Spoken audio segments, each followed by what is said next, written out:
ससुराल में बैठी बेटी हमेशा पिता की चिंता करके मेरे पिता स्वस्थ रहे, मेरे पिता प्रसन्न रहे। उसका कारण है मायका बाप के कारण होता है। शब्द तो मायका है, लेकिन मायका माँ के कारण नहीं माना जाता, मायका बाप के कारण से माना जाता। जब तक बेटी का पिता जिंदा रहता है तब तक बेटी सीना तान कर अधिकार पूर्वक मायके में आ सकती है, जा सकती है, कोई रोक टोक करने का साहस नहीं करता।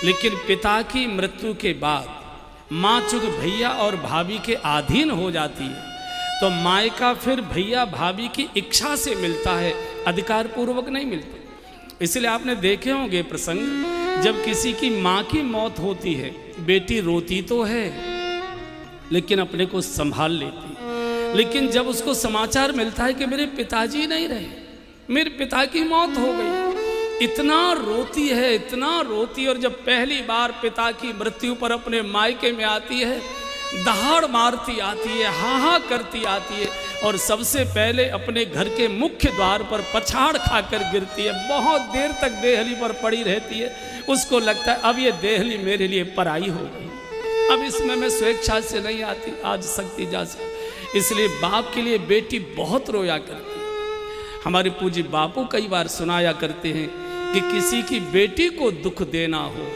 कुछ करने की आवश्यकता नहीं, उसके पिता को गालियां दे दो, बिटिया के पिता को अपशब्द कह दो, उसको अपमानित कर दो। बहू सब कुछ सहेगी लेकिन मेरे बाबूजी को कोई कुछ बोले बहू सहन नहीं कर पाती, बिटिया सहन नहीं कर पाती। सास के पास जाएगी, पैर पकड़ेगी, रोएगी, माफ़ी मांगेगी, माता जी मुझे डांट लो, मुझे फटकार लो, मुझे भूखी प्यासी रख लो, मत बहू का दर्जा मुझे दो, मुझे नौकरानी जैसा मान लो, लेकिन मेरी सौगंध आपको लगे मेरे बाबूजी को कुछ बोलना नहीं, आपको पाप लग जाए। मुझे मालूम है कि मेरे गरीब बाप ने कैसे कैसे कर्जा करके मेरे हाथ पीले किए।